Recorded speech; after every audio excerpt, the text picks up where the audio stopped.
যে প্রোডাক্ট সম্বন্ধে প্রথমটা শুনবেন নাকি যে এই যে আপনারা চাষবাস করছেন যে অসুবিধেগুলো হয়, পোকার ওষুধ দিলে পোকা মরছে না, হ্যাঁ মাটি খারাপ হয়ে যাচ্ছে কেন হচ্ছে, ঠিক আছে, কোন ওষুধ কাজে কাজে লাগানো উচিত বা কোনটা আমাদের কিভাবে চাষটা করা উচিত এইটা সংক্রান্ত একটু আলোচনা করা উচিত হবে কিনা।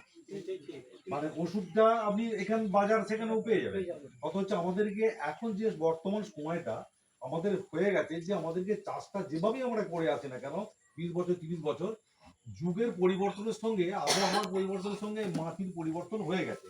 আমরা কিন্তু মানুষ হয়ে আমরা যে কৃষক আমরা যে চাষি একটা, আমরা কিন্তু আমাদের পরিবারকে সব পরিবর্তন করে ফেলেছি।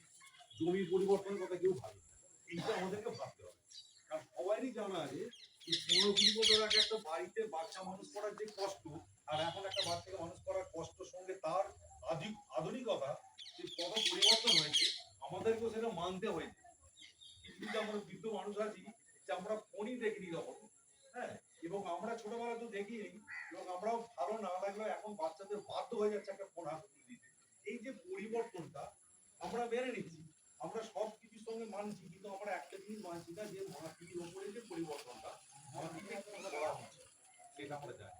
আমরা সবাই জানি দীর্ঘদিন ধরে আমরা চাষ করে আসছি, একই জমিতে চাষ করছি, একই ধরনের ধান চাষ, কেউ শাক সবজি, কেউ আলু বেগুন পটল বিভিন্ন রকম চাষ করা হচ্ছে।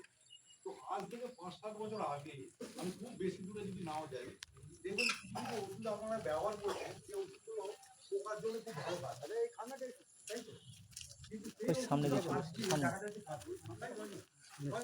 হ্যাঁ আমরা সামনে দোকানদারকে বলি যে ওষুধের ভেড়া বেড়েছে বলি না, ওষুধের আর কাজ নেই, একটা ওষুধ 2 বার 3 বার 4 বার করে দিই সবাই দিতে হচ্ছে। তা এই ওষুধগুলো কাজ কেন হচ্ছে না? সত্যি কি ওষুধ কোম্পানি ভেজাল করছে? এটা আমাদের জানা নেই। এক নম্বর, আমরা সার দিচ্ছি চাষ করছি জমিতে এত খাটছি, তার